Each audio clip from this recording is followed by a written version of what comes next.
మేడారం టెండర్లపై నెలకొన్న వివాదంపై స్పందించారు మంత్రి పొంగులేటి శ్రీనివాసరెడ్డి. తన గురించి అందరికీ తెలుసన్నారు. 60-70 కోట్ల టెండర్ల కోసం శ్రీనివాసరెడ్డి తాపత్రయపడతాడా లేదా అనేది అందరికీ తెలుసన్నారు. అందుకే కొద్ది రోజులుగా వస్తున్న వార్తలపై తాను స్పందించలేదని చెప్పారు.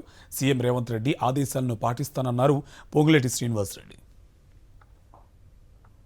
శ్రీనివాసరెడ్డి అంటే ఏంటో, శ్రీనివాసరెడ్డి టెండర్లకు ఎట్లా తాపత్రయపడతాడో, 60 కోట్లు 70 కోట్ల టెండర్ల కోసం శ్రీనివాసరెడ్డి కంపెనీ తాపత్రయపడుద్దా లేదా వాళ్ళకంటే కూడా ఇక్కడ కూర్చున్న మీ అందరికీ తెలుసు. సో దాని గురించి నేను ఎక్కువ మాట్లాడను. అందుకే నేను కూడా మీరు ఏదో మీరు పేపర్లో రాసినా నేను రెస్పాండ్ కాను కూడా.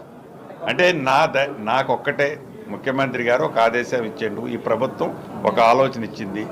100% దాన్ని పూర్తి చేయాలనే తపన మా సురేఖక్క కానీ మా సీతక్క కానీ స్థానిక పార్లమెంటు సభ్యులు కానీ అందరినీ కలుపుకొని పూర్తి చేయడం దానికోసం నేను ఒక్కడనే చేసేది కాదు, వాళ్ళందరి ఆలోచనలు కూడా తప్పకుండా దాంట్లో క్రోడీకరించిన తర్వాతనే ఫినిష్డ్ ప్రొడక్ట్ ఆ దైవ కార్యక్రమం పూర్తవుతుంది.